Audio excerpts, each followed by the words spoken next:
takdir yang membawa saya menjadi wakil rakyat. Ya, mudah-mudahan bisa lebih bermanfaat lagi untuk orang banyak. Amin. Dengan makan banyak, minum susu, dan biasanya Kak sama dokternya dikasih obat untuk merangsang supaya biar ASI-nya keluar, itu ada vitamin. Oke.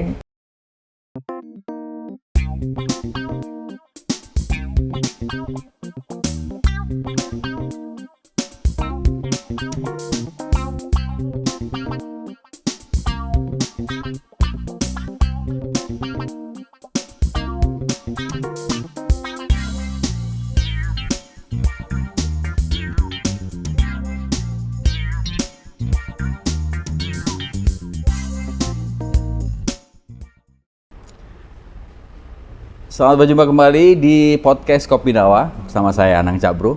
Kita akan bicara banyak hal tentang Jawa Timur, dan seperti biasa kita akan menalar wawasan kita di podcast kali ini yang akan mengambil topik mencegah stunting, menjaga generasi.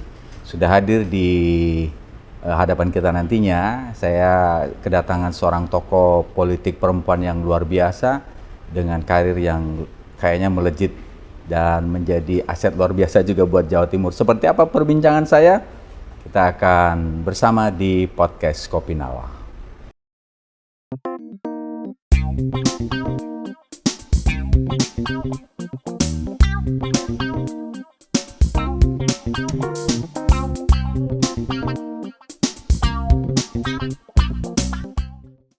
Jawa Timur adalah provinsi yang luar biasa. Dari segala given atau pemberian dari Tuhan kepada kita, ini boleh dikatakan kita harus bersyukur ada di Jawa Timur. Banyak sekali sumber daya yang harusnya bisa mensejahterakan, tapi kita seringkali kemudian terbentur dengan kata stunting. Stunting ini kemudian jadi bahan pembicaraan yang menjadi pertanyaan juga, kenapa di Jawa Timur masih ada stunting, padahal Jawa Timur itu katanya makmur. Nah, untuk membicarakan itu, saya lagi kedatangan politisi muda yang hari ini menjabat sebagai Wakil Ketua DPRD Provinsi Jawa Timur, Ibu Sri Wahyuni. Assalamualaikum. Waalaikumsalam. Sehat ya? Alhamdulillah sehat. Kalau lihat wajahnya nggak pernah capek kayaknya ya. Padahal kan acaranya banyak ya. Ya, alhamdulillah saya nikmati. Jadi karena banyak acaranya dinikmati, jadi akhirnya bahagia. Iya, yang penting kan itu. Satu hari kalau banyak acara gitu, istirahatnya berapa jam? Lebih banyak istirahat sih sebenarnya. Istirahat? Iya. Kalau nggak ada kegiatan ya tidur, nyantai di rumah sama anak, sama suami, kayak gitu. Berarti masih enak ya, masih bisa bagi-bagi waktu antara ngurus masyarakat dengan ngurus keluarga. Iya, gitu. alhamdulillah masih. Ya. Bisa terkondisikan. Alhamdulillah. Ini yang penting kan itu. Ya. Ini sesuatu yang berat loh, jangan dipikir bahwa menjadi politisi itu kemudian gampang-gampang aja. Banyak hal-hal yang harus diurus, apalagi ini menjadi pimpinan dewan karena banyak agenda dengan Forkopimda, dengan kader juga, dengan partai juga, dengan anggota dewan juga. Jadi sebenarnya padat ya menjadi wakil rakyat atau terutama menjadi wakil ketua DPRD atau pimpinan dewan. Dan hari ini kita lagi nggak pengen ngopi ya. Saya juga lagi nggak pengen ngopi, soalnya kayaknya suasananya kurang sip kalau ngopi. Jadi sipnya kalau ngobrol-ngobrol aja sama Bu Yuni ya. Kita hari ini lagi bicara tentang stunting. Tapi sebelum bicara itu kita bicara dulu deh perjalanan Bu Wahyuni ini yang ternyata ngawalinya dari perawat ya. Bisa dong cerita sedikit tentang sejarah 25 tahun sampai 26 tahun jadi perawat katanya gitu. Iya, jadi saya dulu itu lulusan SPK, Sekolah Perawat Kesehatan. Setelah lulus, waktu itu SPK itu mau melanjutkan sekolah itu kan Akbid sama Akper kan belum menerima yang dari SPK. Akhirnya nerimanya kan dari SMA. Waktu itu akhirnya saya kerja dulu. Ya, setelah kerja alhamdulillah bisa melanjutkan ke Akper dan S1 keperawatan. Jadi sambil kerja. Sambil kerja, sambil meningkatkan karir. Iya. 26 tahun lama loh. Ya, 99 mulai kerja di rumah sakit pemerintah sampai 2001. Oh, 2001. Ya, Ya. 2001 sampai 2024 di rumah sakit swasta di Bojonegoro. Jadi ya lumayan. Lumayan panjang ya, dan akhirnya hari ini bermuara di politik. Iya. Takdir yang membawa saya ke takdir yang mengarahkan kita ke sana. Takdir yang membawa saya ke menjadi wakil rakyat. Ya, mudah-mudahan bisa lebih bermanfaat lagi untuk orang banyak. Amin. Jadi dengan segala experience atau pengalaman beliau di dunia kesehatan, tentu hari ini kita sangat mudah sekali bicara tentang stunting karena beliau juga sudah menangani, apalagi juga mengurusi itu sudah berpuluh-puluh tahun. Dan yang cukup menarik juga, beliau ini adalah punya pengalaman bersentuhan langsung dengan masyarakat cukup lama ya, karena hari ini menjadi ketua penggerak PKK desa gitu.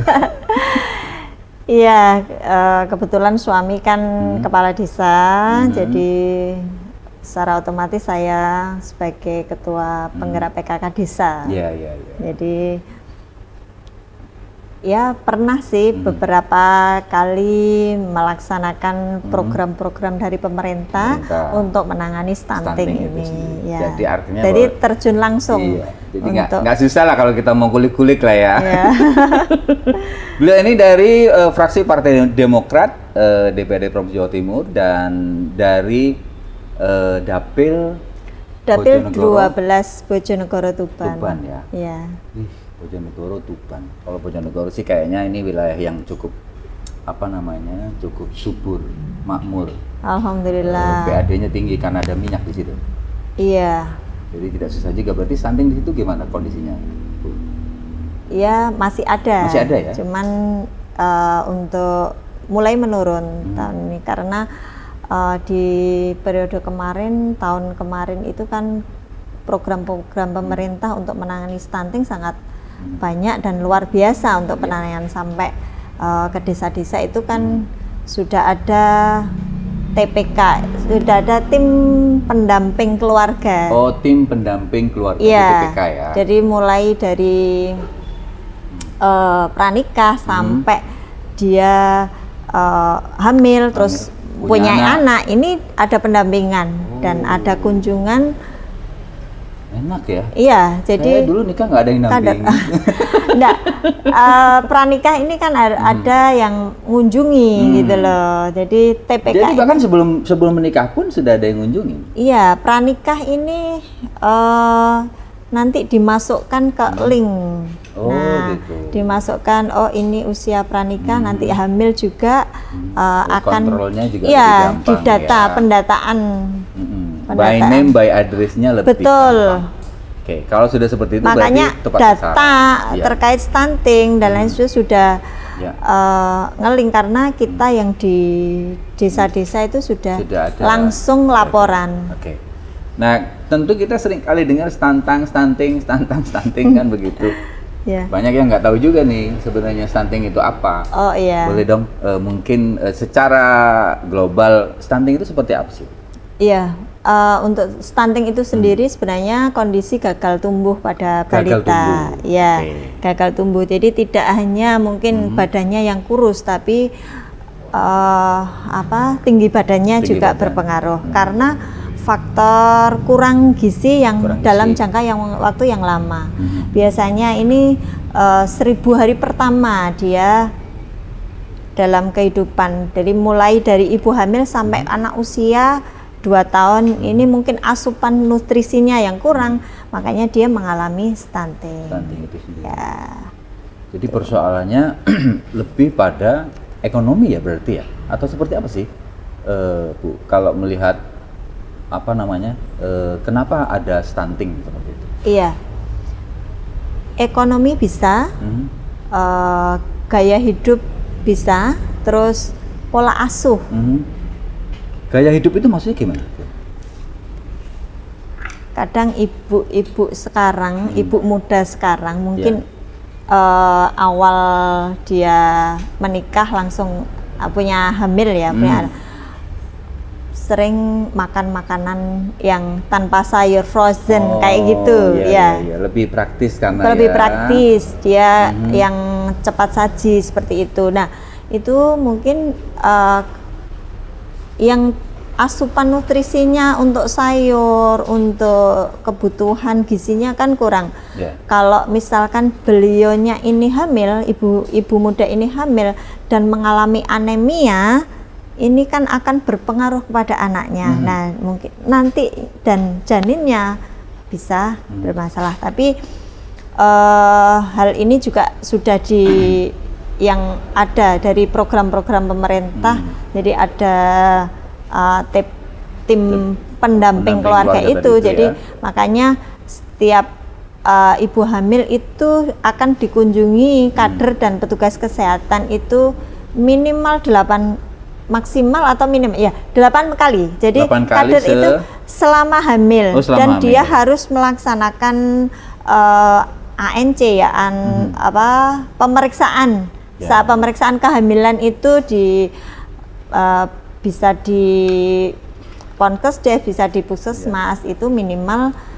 Tapi bukannya gaya hidup seperti lagi disukai sama warga, terutama di desa itu kan kayaknya kalau makan yang kayak gitu itu keren gitu ya. Jadi kayak orang kota gitu. Padahal kan sebenarnya kalau makan yang lebih fresh, lebih segar itu jauh lebih bagus. Ya? Padahal iya itu yang disukai, tapi kalau terus-menerus yang dikonsumsi itu kan jadi nutrisinya yang kurang, kayak nasi sama ayam itu aja, kadang sama burger, kecap, saus kan tidak ada sayurnya. Terus minumnya teh, padahal teh itu kalau dari segi kesehatan itu kan menyerap nutrisi. Sebenarnya kan setelah tidak boleh. Seharusnya tidak minum teh, tapi air putih aja ya. Air putih, atau banyak susu, minum air putih atau susu. Nah, kadang sebenarnya juga ada program pemerintah di desa-desa, setiap ibu hamil itu dikasih susu beberapa kotak, tapi ada beberapa yang tidak suka minum susu, akhirnya susu itu tidak dikonsumsi, dikasihkan ke orang, kadang dia ke tetangganya yang suka seperti itu. Jadi itu kan berarti pola kebiasaan ya. Berarti kan persoalannya ini persoalan di SDM. Bahwa makanan yang ada di sekitar kita itu justru jauh lebih bisa menghindarkan kita dari stunting ya Bu ya. Betul. Kalau nyayur mau masak sendiri, tiap hari makan sayur sop, sayur bening, sayur apa itu kan bagus juga. Tapi kan nggak keren, soalnya makanan-makanan yang nggak keren, tapi kan yang penting sehat. Mestinya kan kita berpikir seperti itu. Ya ini kan umum ya, bahkan di beberapa tempat pun banyak ibu-ibu yang kemudian berpikirnya itu praktis gitu ya. Karena mungkin praktis, cepat saji, mie kan sebenarnya kan secara iklan itu luar biasa. Iya, mie kan kalau hanya mie kan sekarang kan lagi ini ya, hit ya. Kalau mie apa itu namanya itu kadang ruame itu sampai antrinya padahal cuman itu hanya makanan. Kalau mie kan sama dengan nasi, karbohidrat kan isinya hanya karbohidrat. Berarti memang gaya hidup ini pengaruhnya besar ya. Kalau misalnya sesuai dari pengalaman Bu Yuni sebagai perawat dulu, kalau melihat gaya hidup ini memang berapa persen sih mempengaruhi perilaku ibu-ibu dalam memberikan asupan gizi kepada anaknya gitu atau keluarga? Iya, sangat berpengaruh besar sebenarnya. Berpengaruh besar kalau ini terus-menerus kan nanti nggak bagus juga untuk keturunan, faktor keturunannya, nanti kesehatannya juga. Makanya kan banyak juga yang usia masih muda sudah terkena diabetes dan lain sebagainya itu. Oh ya, kemarin di tetangga saya itu masih kecil ya, kelas 6 mungkin, tapi gulanya sudah di atas 500 gitu. Sehingga akhirnya harus masuk rumah sakit. Nah ini kan juga salah satu ya. Berarti pola hidup yang nggak bagus. Nah kalau sekarang kita bicara tentang urusan tinggi badan. Tinggi badan ini kan seringkali orang Indonesia ini seringkali disebut pendek gitu ya. Iya. Nah, sebenarnya itu pengaruhnya karena genetik atau lebih karena ini ya, karena apa namanya, makanan itu sendiri sehingga kemudian orang itu menjadi pendek atau bisa lebih tinggi sebenarnya. Sebenarnya ada faktor genetik juga, cuman kan sedikit. Kalau misalkan dari keluarga ini keturunannya pendek semua, tapi kita itu di pola hidup sehat bisa kita atasi dengan sekarang kan banyak vitamin, kalau makan minum cukup, gizi cukup, insya Allah kan nanti pertumbuhannya kan juga akan mengikuti. Jadi kecil sekali untuk genetik. Yang berpengaruh nanti kalau misalkan dia kurang nutrisi, kurang gizi, ini kan akan berpengaruh mungkin pendek dan kemampuan belajarnya juga akan lebih ini ya, lebih ini enggak ya. Ya produktivitasnya dia akan berkurang kalau misalkan kekurangan gizi. Jadi selain stunting ini kan mungkin dia akan enggak pertumbuhannya kan tidak sesuai dengan umur, biasanya kan lebih pendek. Selain itu akan mempengaruhi kecerdasan otaknya. Nah itu, dan sebenarnya kalau kita cita-cita bangsa ini kan ke depan harus menjadi generasi emas di tahun 2045. Jadi kita makanya stunting ini kan harus jadi prioritas utama. Iya, jangan sampai terjadi lagi. Tidak jadi bicara soal pendek panjang, tapi juga masalah generasi ya. Kalau Iya. misalnya sudah bicara tentang ini ya. Nah, kita coba lebih spesifik sebentar aja tentang apa namanya, penyebab utama stunting. Kita bicara di Jawa Timur. Karena seperti tadi saya bilang bahwa Jawa Timur kan sebenarnya secara apa namanya, pangan itu kan berlimpah ya. Bahkan kita hari ini lagi punya program menjadi apa namanya, pangan yang berkelebihan, artinya kita bisa ekspor ke tempat yang lain. Nah, kalau jenengan melihat penyebab stunting di Jawa Timur itu sendiri, apa saja sih, Bu? Kalau menurut saya ini yang pertama gizi. Kurang gizi. Jadi gizi ibu dan anak ini yang kurang. Jadi misalkan ibu hamil, dia mungkin mengalami anemia. Kekurangan darah. Ya? Kalau asupan nutrisinya kurang kan secara otomatis dia anemia. Padahal kalau ibu hamil jangan sampai terjadi anemia. Nanti akan terjadi berpengaruh pada janinnya.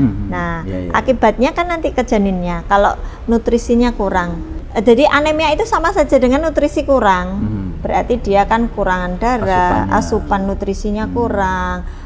Kurang darah, kurang mungkin sayur, kurang mungkin zat besi. Misalkan kan zat besi itu bisa dari sayur-sayuran hijau, bisa dari daging dan lain sebagainya kan. Bisa kalau itu kurang kan ya nanti saat dia hamil akan berpengaruh pada anaknya, janinnya yang saat lahir akhirnya nanti kurang gizi. Akhirnya jadi stunting, pendek seperti itu. Apalagi saat melahirkan anak ini tidak kasih ASI eksklusif. Ya? Nah, sebentar, ASI eksklusif itu seperti apa? Apa namanya pemahamannya? Saya agak ASI eksklusif itu jadi ASI yang diberikan kepada bayi 0 sampai 6 bulan.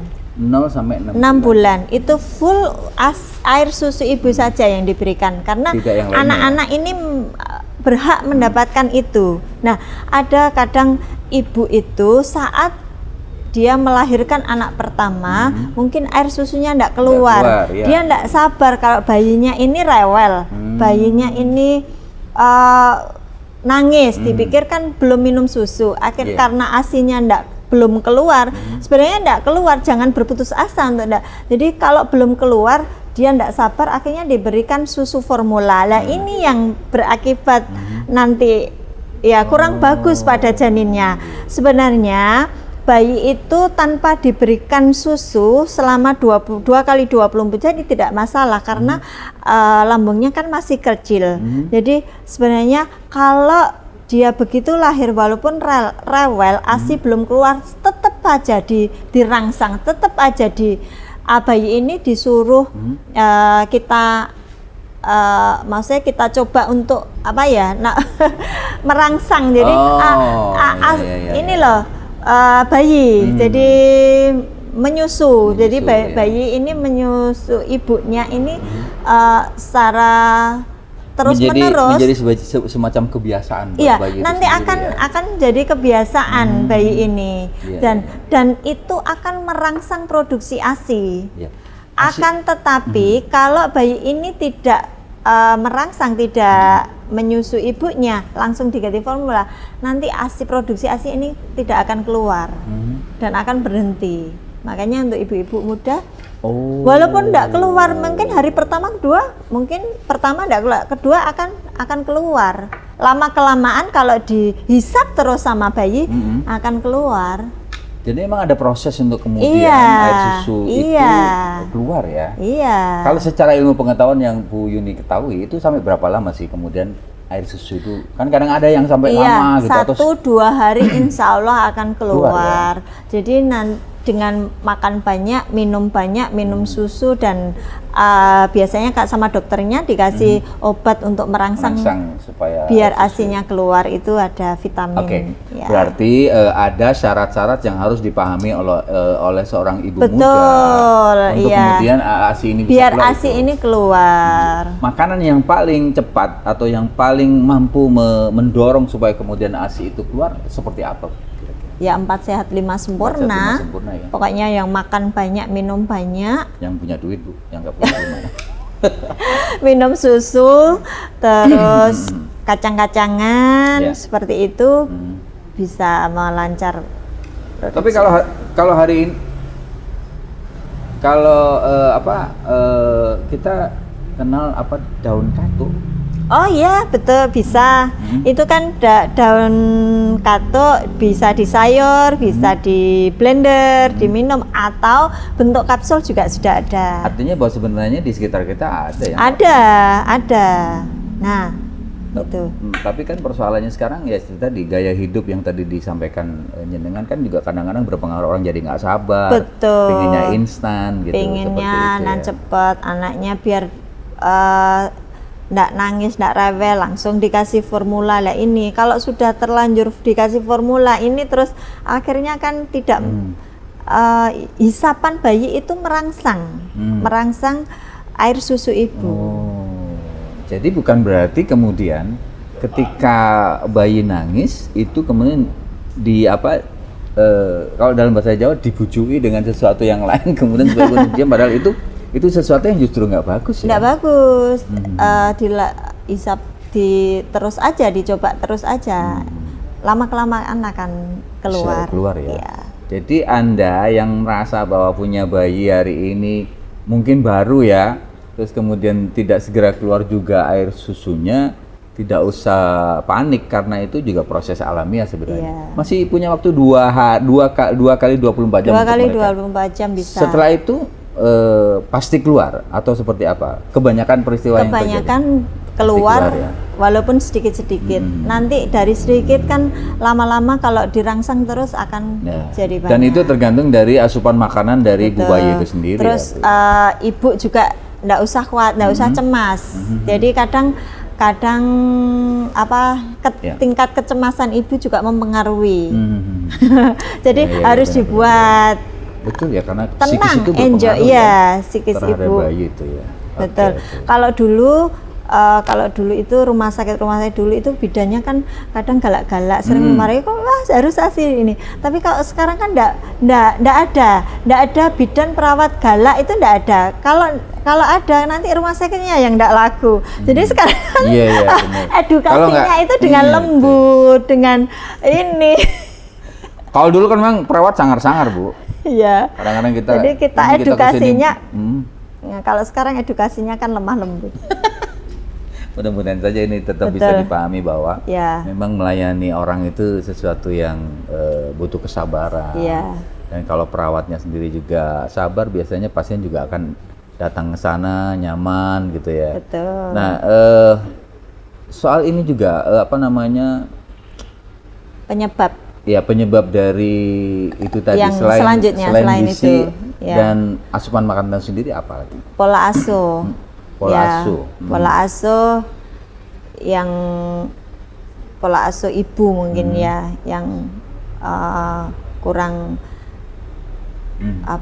kurang bagus. Jadi akibatnya kan anak ini menjadi kurang gizi, kurang nutrisi. Jadi sebenarnya anak-anak itu kan mau makan atau tidak mau makan ini itu kan tergantung kebiasaan ibu. Ya, betul. Jadi anak itu kan dia itu menerima. Jadi sebenarnya kita yang harus sebagai orang tua yang harus membiasakan. Nggak boleh kita anak ini dikasih ini nggak mau. Kita nggak usah nuruti anak karena harusnya kita sebagai orang tua yang harus memberikan pembelajaran pada anak bagaimana anak ini terbiasa makan teratur. Kalau anak ini kita biasakan makan teratur pagi, siang, sore atau malam, ini kita biasakan secara teratur, insya Allah anak ini akan menjadi terbiasa dan disiplin nantinya. Begitu dia nanti lapar, dia akan minta. Kalau sebelum usia 2 tahun sudah kita biasakan, nanti di atas 2 tahun dia itu akan terdisiplin dan akan terbiasa. Menanamkan memori itu seperti yang kita ajarkan. Nah, itu. Ya. Nah, hari ini kan seringkali kita melihat ketika kita ingin mendisiplinkan anak gitu ya. Seringkali kemudian kita terbentur pada jahat lah, kemudian nggak kayak begini zaman sekarang. Kalau mendidik anak-anak itu harus disayang, bahkan kadang-kadang hari ini jadi manja kayak gitu. Seperti apa kemudian kita kalau lihat ibu-ibu yang kayak begitu? Betul, tapi disiplin kan bukan berarti kita keras bukan berarti kita jahat sama anak. Yang penting kita anak-anak itu sebenarnya kalau kita rawat kita biasakan dengan lembut, dikasih makan, walaupun tidak mau, tapi tiap hari kita biasakan, lama kelamaan dia akan terbiasa. Seperti itu. Jadi bukan berarti terus kita marah pada anak dan lain, enggak. Jadi mulai ya kita biasakan aja. Nanti lama kelamaan dia akan memori lambungnya ini loh. Kalau kalau dia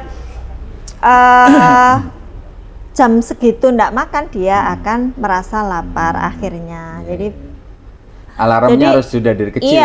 Jadi jangan sampai ibu-ibu ini begitu anak enggak mau terus ya sudah enggak dikasih. Lah repot ini. Yang terjadi kan begitu sekarang. Iya, karena enggak telaten, ibunya pengen nang main HP. Akhirnya anaknya kan yang kelendran. Ini yang enggak boleh. Kalau pengen anak-anak kita itu cerdas dan jadi nanti generasi emas ya 2050, ya kita harus telaten. Jangan langsung kita serahkan kadang kalau enggak telaten harus disediakan pembantu. Nah itu. Tapi kan itu juga menjadi sebuah kenyataan yang tidak bisa kita hindari ya Bu ya. Apalagi hari ini kita nanti akan bicara tentang data nih, tapi sebelum ke data, hari ini banyak orang mengatakan begini, kalau cuma suaminya yang kerja gitu ya, nggak cukup. Akhirnya kemudian istrinya atau ibu ini harus kerja. Mau tidak mau kalau sudah kerja kan berarti ninggalin anak. Kalau sudah ninggalin anak, bisa dititipkan ya ke tempat penitipan anak atau baby care atau seperti semacam gitu ya.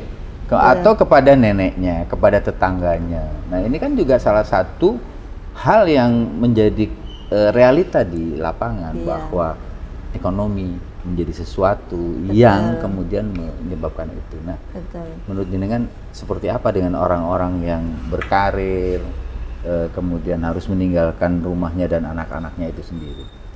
Sebenarnya pengalaman saya, kita memang tidak melarang ibu-ibu itu berkarir karena membantu suami. Saya juga dulu membantu sama. Tapi tergantung kita bisa membagi waktu saja. Membagi waktu. Ya. Jadi pengalaman saya walaupun bekerja kadang berangkat pagi pulang sore. Waktu di rumah sakit itu kan masih bisa kan membuatkan makanan anak, terus memberikan makan itu kan habis subuh Baru itu berangkat. kita sudah sudah ini membuatkan ya. makan, menyiapkan dan lain sebagainya. Nanti kan jam 7 itu kan sudah kita siap berangkat.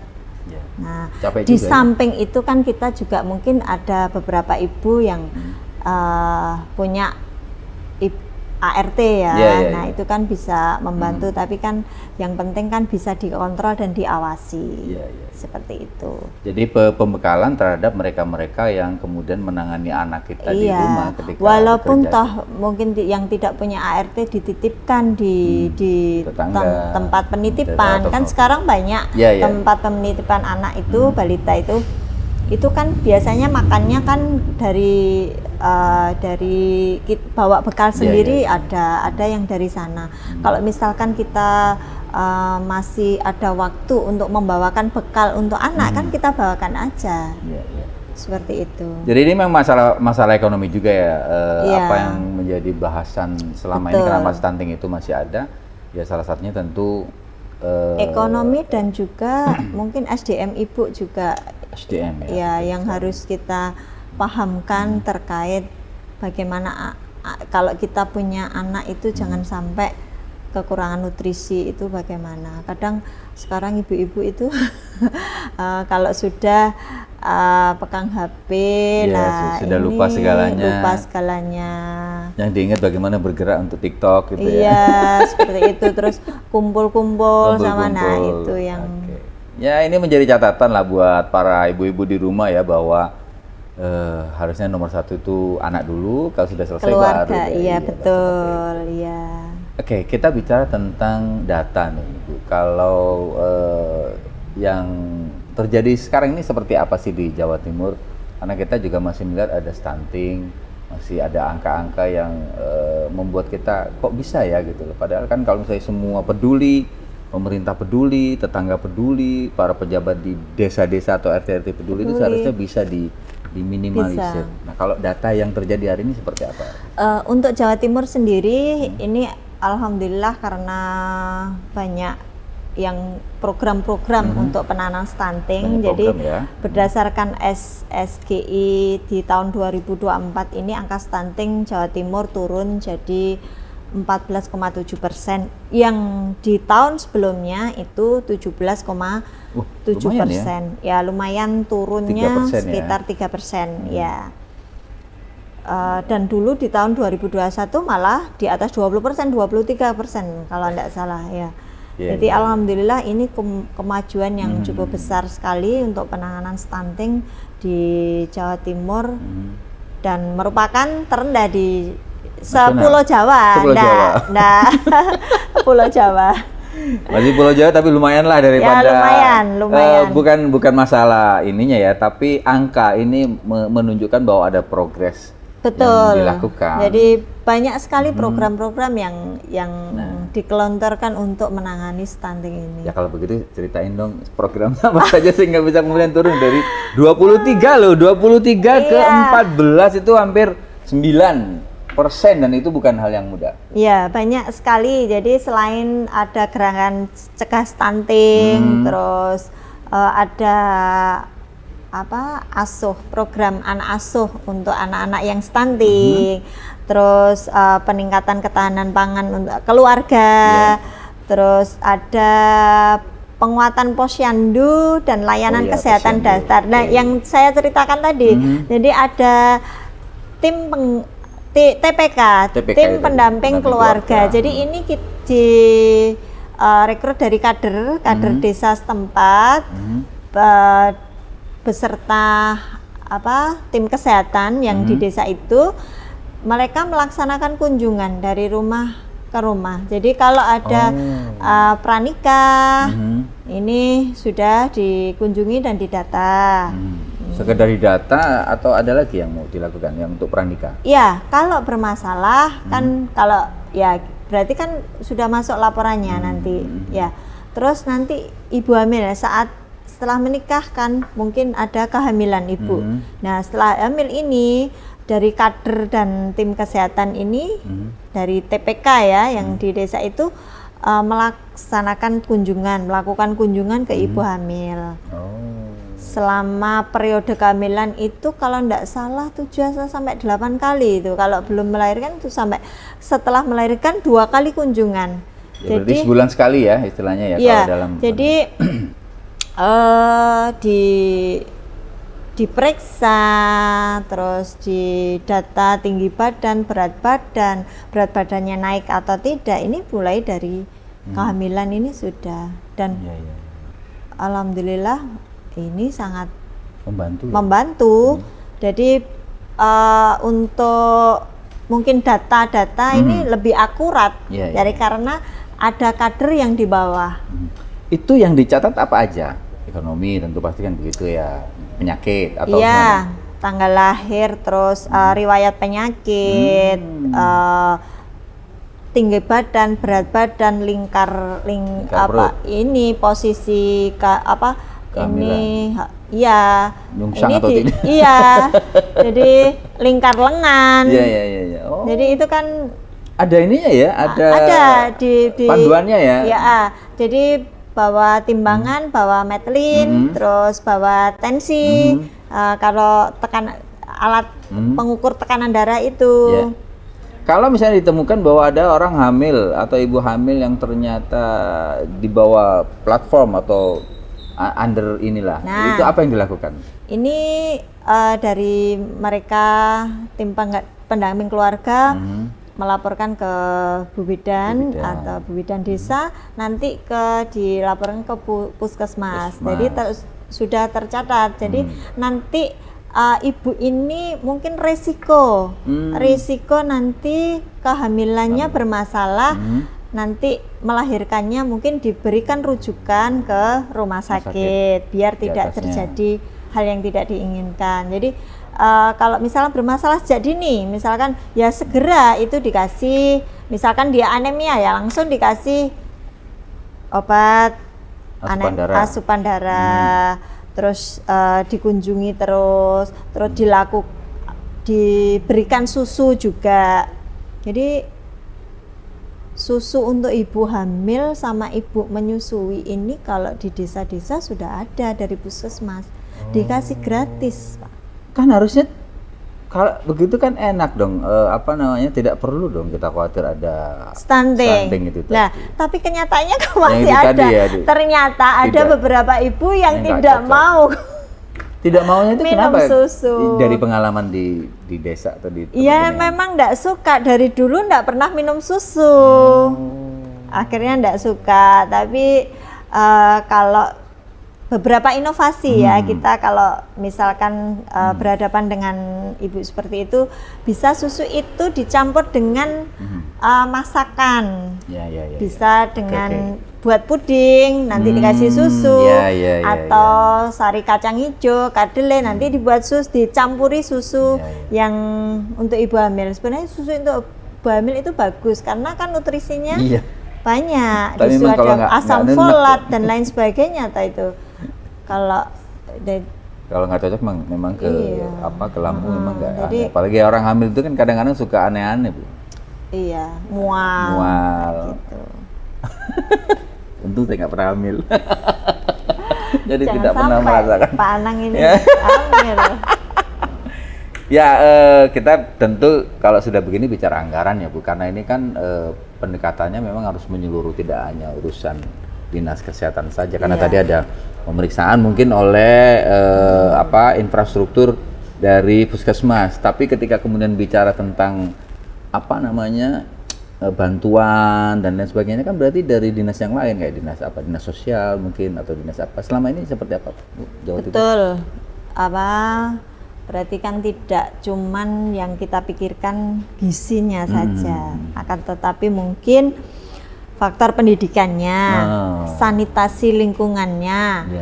Kalau gizi cukup, kadang kan ada anak-anak yang kapan hari viral cacing banyak, itu kan juga kasihan, mungkin sanitasinya yang kurang. Nah, terus mungkin ketersediaan air bersih ini juga sangat berpengaruh karena air bersih sangat penting untuk kita konsumsi. Jadi kalau yang kita konsumsi airnya kotor kan juga. Berarti kan harus ada pemetaan ya Bu, mana daerah yang memiliki penyediaan air bersih yang bagus dan mana yang Betul. tidak. Karena Ya. kita tahu Jawa Timur ada ketika musim hujan Betul. banjir, Jadi ini juga airnya juga seperti itu. Betul, Kalau jadi- kering juga malah hilang. Gimana? Oke, ya jadi harus semua bergerak ya. Jadi mungkin kita saling berkoordinasi, bersinergi. Yeah. Dan teman-teman di DPR ini kan juga dari berbagai dapil. Mungkin dapil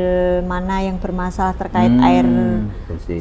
bersihnya, sanitasi lingkungannya kan seperti itu. Jadi nanti kalau misalkan yang bermasalah sanitasinya ya mungkin itu yang kita atasi dulu. Sesuai dengan Jadi sesuai dengan spesifikasi kebutuhan. iya kebutuhan dari masing-masing dapil Iya, iya. mereka, dan mereka tiap tahun kan juga lewat reses ya jaring aspirasi Aspirasi masyarakat itu kan masyarakat, bisa menggali dari situ kan bisa nanti Iya. kita usulkan di Ya, kalau melihat infrastrukturnya kan sebenarnya sudah Sudah luar biasa bagus, ya, kalau- pendataan ada. Oh, iya.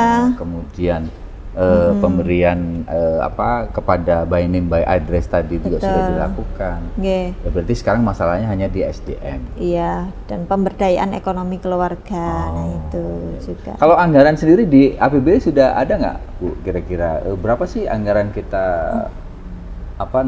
untuk ya mencegah stunting ini? Itu masuk di apa, dinas apa? Sebanyak dinas untuk stunting ini? Atau Dinas hanya di kesehatan ada, aja?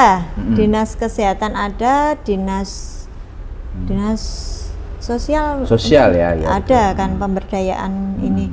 Kalau tapi yang banyak untuk terkait stunting itu yang saya tahu dari kesehatan, karena dari dinas kesehatan ini kan ke puskesmas, Oh, ke iya. puskesmas ke desa-desa. Jadi termasuk susu untuk ibu hamil, susu untuk ibu menyusui itu dari puskesmas. Dan ada makanan tambahan untuk balita, ini kan berupa makanan, ya ada beberapa keluarga itu kan diberikan bantuan seperti telur, daging, ayam, ikan seperti itu tiap berapa bulan sekali gitu loh. Ada kok program pemerintah untuk mengatasi ini. Jadi sebenarnya sudah cukup luar biasa program pemerintah Ya. ini.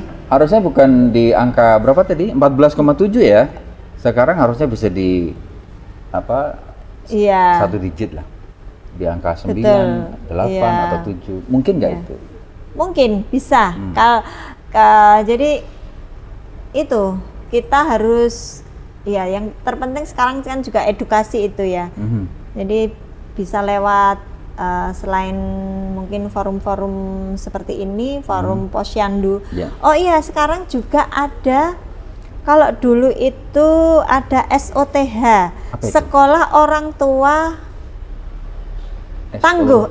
Sekolah Orang Tua Hebat. Oh. Jadi ibu-ibu yang punya balita ini diberikan Diberikan pendidikan. edukasi. Ya, oke, Nah, oke. itu juga berpengaruh. Dari situ kan mereka diajari untuk bagaimana merawat balita, biar tidak terjadi stunting, terus membuat makanan tambahan untuk balita. Jadi ada, dan nanti juga ada sekolah lanjut usia, kalau tidak salah Selantang, sekolah lanjut usia. Seingat saya ada untuk di desa-desa itu. Jadi Programnya banyak banyak sekali ternyata ya. program sebenarnya untuk biar bebas dari stunting Ya, ya, dan ya, juga nanti ke depan bangsa ini Memiliki memiliki orang-orang cita-cita, tangguh. ya cita-cita Ya. generasi emas di Oke. 2045. Artinya bahwa setelah dari pembicaraan kita hampir 40 menit ini, kita melihat bahwa Jawa Timur sudah berada di posisi yang bagus ya, atau on the track ya. Bahkan dari data dari 23 jadi 17, sekarang jadi 14,7.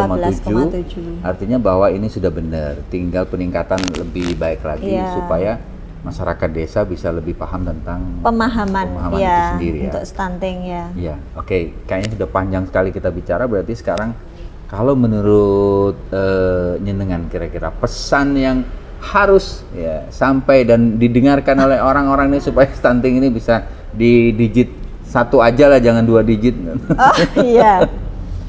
Ya, pesan untuk masyarakat terutama Jawa Timur, mungkin mari kita mulai dari diri kita sendiri, dari keluarga sendiri. Jadi dari hal yang kecil, insya Allah nanti kan bisa dicontoh, ya, bisa merambah menular ke yang lainnya. Jadi kita pastikan untuk ibu hamil, para ibu hamil mungkin mendapat asupan nutrisi yang cukup. Jadi jangan sampai terjadi anemia, jangan sampai ibu hamil ini asupan nutrisinya kurang. Kalau mau suka susu ya sering tiap hari diusahakan minum susu dan periksa kehamilan secara rutin bisa di puskesmas, bisa di instansi kesehatan lain, misalnya klinik dan lain sebagainya. Terus untuk anak-anak balita ini jangan lupa memberikan ASI kepada anak kita setelah anak itu lahir, karena ASI ini anak-anak berhak mendapatkan ASI. Kasihan kalau tidak dapat ASI, karena ASI ini penting untuk anak-anak. Jadi selain kekebalan tubuh kan juga nanti bisa mencerdaskan juga. Jadi kalau ibunya asupan nutrisinya cukup, insya Allah ASI yang dikeluarkan juga akan bagus dan akan diserap oleh anak ini, oleh balita, dan supaya ke depan tidak terjadi stunting. Jadi anak-anak ini sangat harus kita rawat betul. Kita kasih ASI eksklusif kalau bisa. Dan rutin mungkin ke posyandu untuk pemeriksaan rutin ke posyandu setiap bulan itu di desa-desa ada. Jadi selain ditimbang berat badan, diukur apakah pertumbuhannya sesuai dengan usianya atau tidak. Dia juga akan mendapatkan tambahan makanan dari posyandu itu. Saya juga pengen ke posyandu karena sukanya selalu ada kacang hijau sama puding.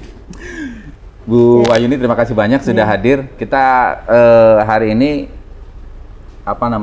semakin terbuka bahwa ternyata pemerintah Provinsi Jawa Timur tentu dengan para wakil rakyat kita di DPRD Provinsi Jawa Timur sudah melakukan banyak hal untuk menambah jumlah anak sehat, sehingga angka di anak-anak yang terkena stunting ini semakin lama semakin berkurang, karena memang itu adalah tanggung jawab semua orang. Yang pasti ini bukan hanya tanggung jawab pemerintah, tapi tanggung jawab kita semua. Artinya bahwa ketika kemudian kita ingin anak-anak kita baik, ya mari kita memperbaiki juga gizi mereka dengan asupan makanan terhadap anak-anak atau ibu-ibu hamil yang ada di sekitar kita. Kalau tadi dari penjelasan Bu Wayuni, infrastrukturnya sudah keren. Dari pendamping keluarga, dari puskesmas, dari desa juga, dari dinas kesehatan, maupun dari program-program yang sudah dilakukan, ternyata luar biasa. Dan ini menjadi satu kebanggaan buat kita masyarakat Jawa Timur, bahwa gizi kita, anak-anak kita menjelang 2040 makin keren ya Bu ya. Bu Wayuni, terima kasih banyak. Mudah-mudahan Jawa Timur bisa bebas stunting di tahun 2030. 30 ya targetnya. Amin. Baik, itu tadi perbincangan saya bersama Ibu Sri Wayuni, Wakil Ketua DPRD Provinsi Jawa Timur dari fraksi Partai Demokrat daerah pemilihan Bojonegoro Tuban. Kita ketemu lagi di podcast Kopi Now mendatang dengan perbincangan yang lebih menarik lagi. Sampai jumpa. Terima kasih. Terima kasih.